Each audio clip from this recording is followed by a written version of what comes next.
Periods के दौरान क्यों पूजा पाठ करने की है मनाही? व्रत के दौरान आ जाए पीरियड तो क्या करना चाहिए? मित्रों, एक सवाल अक्सर महिलाओं के मन में आता है कि पीरियड्स के दौरान व्रत करना चाहिए या नहीं। शास्त्रों की बात जाने धर्म के साथ। जैसा कि सब जानते हैं, हिंदू धर्म में महिलाओं को पीरियड्स के दौरान पूजा पाठ करना मना किया जाता है। ऐसे में अक्सर महिलाओं के मन में एक सवाल उठता है कि जो शक्ति एक महिला को सृजन करने की क्षमता देती हो, वो आखिरकार अपवित्र क्यों मानी जाती है। हालांकि इसे लेकर धार्मिक शास्त्रों में भी वर्णन है, लेकिन अब जैसे कि नवरात्रि आ रही हैं, इस बीच बहुत सी महिलाएं पूरी श्रद्धा के साथ व्रत करती हैं। ऐसे में अगर उसे अचानक पीरियड आ जाएं तो वो क्या करें? क्या ऐसी स्थिति में उसका व्रत मान्य होगा या नहीं? इस तरह के सवाल अगर आपको भी परेशान करते हैं, जो आए जाने शास्त्रों से संबंधित कुछ बातें। सबसे पहले आपको बता दें, अगर आपको व्रत रखने से पहले ही मासिक धर्म आ गए हैं तो इस अवस्था में व्रत न रखना ही अनिवार्य होगा। अगर आपने व्रत रख लिया है और व्रत के दौरान आपको पीरियड आए हैं तो ऐसे में आपको व्रत भंग करने की तो कोई ज़रूरत नहीं है। मासिक धर्म के समय महिलाओं को पूजा पाठ इत्यादि करने से मना किया जाता है। आप बाकियों से दूरी बनाकर सभी नियमों का पालन कर सकती हैं। पूजा पाठ से दूरी बनाकर अन्य नियमों का ठीक वैसे ही पालन करें जैसे कि सामान्य दिनों में करती हैं। इससे भी आपको व्रत का उतना ही फल मिलेगा। ये प्रकृति का चक्र है, इसमें इंसान का कोई हाथ नहीं और न ही इसमें कुछ गलत है। इनके अलावा जिन महिलाओं को मासिक धर्म की समस्या आती है, वे व्रत करने के साथ दुर्गा सप्तशती का पाठ भी मन ही मन कर सकती हैं। अगर आपको ये पाठ याद नहीं है तो आप अपने मोबाइल में इंटरनेट के माध्यम ये पाठ देखकर कर सकती हैं। किसी एकांत स्थान पर बैठकर आप चाहें तो ये पाठ कर सकती हैं। ध्यान रखें कि यह पाठ आपको स्नान के बाद स्वच्छ वस्त्र धारण करके ही करना चाहिए।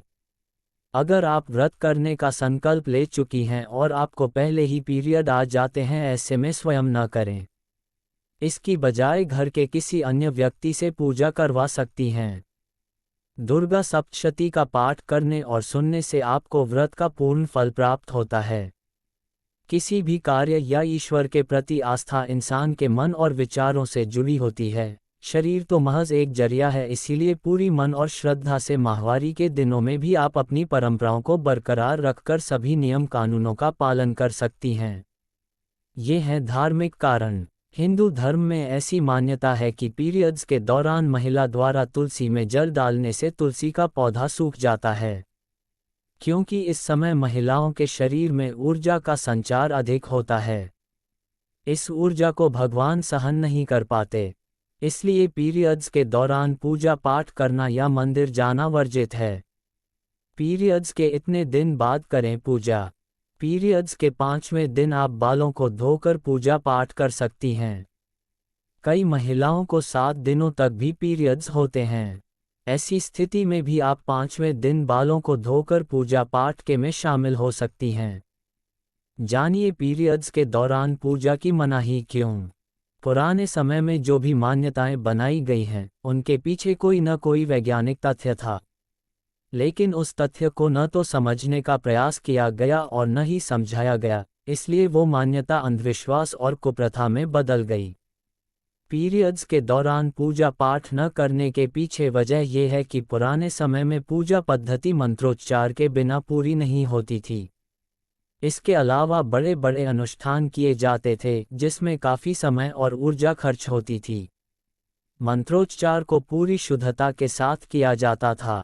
पीरियड्स के दौरान महिलाओं के शरीर में कई तरह के हार्मोनल बदलावों के चलते काफ़ी दर्द और थकान जैसी रहती है। ऐसे में महिला के लिए लंबे समय तक बैठकर मंत्रोच्चारण या अनुष्ठान करना संभव नहीं होता था। इसके अलावा पूजा में हमेशा शुद्धता का ख्याल रखा जाता है, लेकिन पुराने समय में पीरियड्स के दिनों में स्वच्छता को बनाए रखने के बहुत साधन भी नहीं हुआ करते थे। इस कारण महिला के वस्त्र वगैरह कई बार खराब हो जाते थे। ऐसे में महिला को आराम देने के लिए उसे पीरियड्स के दिनों में पूजा न करने की छूट दे दी गई थी और वो अपना पूरी तरह ख्याल रख सके, इस कारण उसे रहने के लिए एक अलग कक्ष या जगह दी जाती थी। बिस्तर खराब न हो, इस कारण महिला जमीन पर अपना अलग बिस्तर बिछाकर सोती थी। लेकिन मानसिक पूजा और जाप की कभी मनाही नहीं थी। समय बीतता गया लेकिन लोगों ने इन वजहों को जानने का प्रयास नहीं किया, इसलिए ये एक रूढ़िवादी सोच बन गई। देखा जाए तो आज के समय में पीरियड्स के दौरान स्वच्छता और ऊर्जा दोनों को बनाए रखने के तमाम साधन हैं। ऐसे में वजह को समझकर नियमों में बदलाव करने की जरूरत है। तो दोस्तों, ये थी कुछ आवश्यक जानकारी। आपको हमारे द्वारा दी गई जानकारी कैसी लगी, यह कमेंट के माध्यम से हमें अवगत करवाएं। साथ ही हमारा मनोबल बढ़ाने के लिए हमारे चैनल को सब्सक्राइब करें तथा वीडियो को अपने प्रियजनों को भी भेजने का कष्ट करें। धन्यवाद।